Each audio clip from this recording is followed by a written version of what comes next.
Hi guys, welcome to my channel. My name is Hugo and today we're going to see what was my portfolio past week performance. So let's have a look. By the way, if you want to copy all my trades, you can do it by go to Twitter and search by nickname Kenite, and you can copy all my open trades with a minimum of $1,000 in order to get the maximum from your investments. Bear in mind that 75% of my portfolio is composed by dividend stocks and 25% composed by growth stocks. So now let's have a look.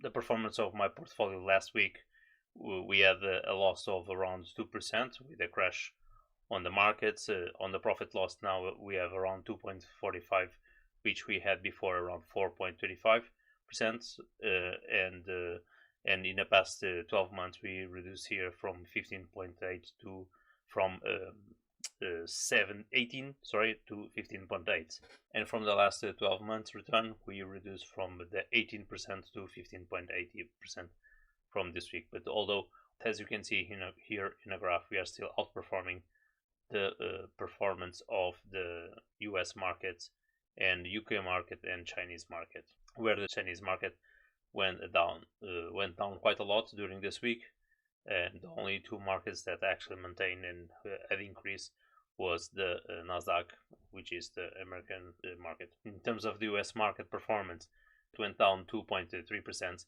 and my portfolio went down 1.4%, and I'm going to explain right more towards the end of the video how did I manage to not get so impacted and what happened. So I did sold some stocks and I did bought another stock, which is a TQQ, which I already explained you in my previous videos, and on those videos I explained how I did fight this downtrends on the market using two specific stocks, which I do recommend you to have a look. In terms of the top winners and top losers, we have Ligen with an increase of 5.68%, BP British Petroleum with an increase of 5.35%. So we have here actually three stocks from UK which had increased quite a lot comparing with the US market, which was GlaxoSmithKline as well with an increase of 4%, BP.L and Ligen.L, which are the US market, both or actually all three with increase of almost 5% each. We have TQQ, which is the ETF which I managed to work with in order to boost a bit my portfolio in order to achieve more value, increase the value on my portfolio with an increase of 4.74%. I did had here a loss as well on the SQQQ of around 2%, which at the end I managed to receive a 2% of profits on those between the sale of SQQ and the TQQ. We have also Principal Financial Group with an increase of 4.66%. In terms of the top losers, we have Alibaba with a decrease of 0.86%, as I mentioned before. We had the Chinese market went down quite a lot, and this one got affected as well. We have ARR with a decrease of 0.06%, which I managed to do some averaging in the past. And we have Disney, but this year they had an increase of 0.08%. The ETF MSCI, which had an increase of 0.53%, but this was almost towards the end of the market close. And we have the AIG, which another ETF that I have on my portfolio, with an increase of 0.54%. So in the overall, for this week, the worst was actually Alibaba and ARR. In terms of payments, we have AMZA, SPHD, QILD. During this week, we didn't have new acquisitions. There's no open orders as well. And in terms of closed orders, we have the SQQQ, which we had a loss of 2.18%. So I got this loss on the SQQQ for one simple reason, because I was seeing the big trends on Thursday, and I thought that we're going to have some sell off again on Friday, but that didn't happen.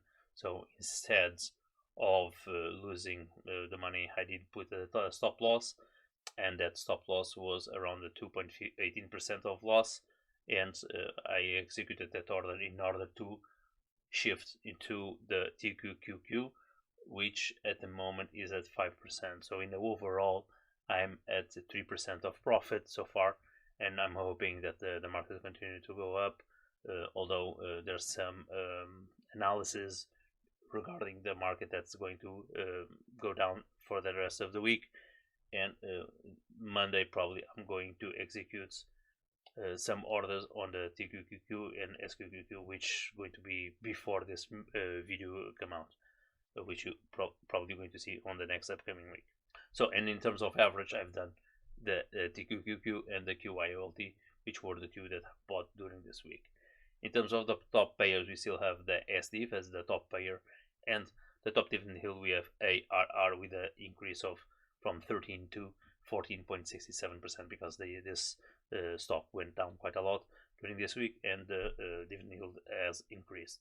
And the portfolio now it's undervalued in around 55.5%, which before was around 50%. Now we had an increase of 5 points during this week, and in terms of the future growth, we had an increase from 1% as well, from 9% from last week to 10.6% this week. In terms of portfolio diversification, we still maintain almost the same thing. In terms of crypto, we still maintain the 7.4%, US stocks the 12.5%. The big change here probably was the ETFs, which we have increased here over around 1 point from 20% to 21.08%, and a decrease here on the US stocks from 54 something to 53.5%. This is due to the sale of Coca-Cola and Apple. I did sell Coca-Cola and Apple, which now I see that I didn't mention here, but I did sell Coca-Cola and Apple with around 25% each of profit, which I'm going to put an image here, which I got that money to invest on the TQQQ and the QILD, and I had the intention to sell Coca-Cola and Apple for a long time. This is due to the fact that they didn't perform quite well in the past year, and that's why I intended to change and shuffle a bit my portfolio and try to do a bit of the boost with the TQQ. So let's see what's going to happen, but I hope until the end of the month we'll have a positive portfolio performance. In terms of portfolio growth and dividends, we still have 22.1% and 27.9% of growth, so we didn't change nothing here in terms of these two percentages. Okay guys, I hope you enjoyed the update of my portfolio this week. Don't forget to hit the subscribe button and the like, and if you want to see more depth in certain areas, please let me know and I'll try to do that on my next video. So once again, thank you, cheers, and see you next week.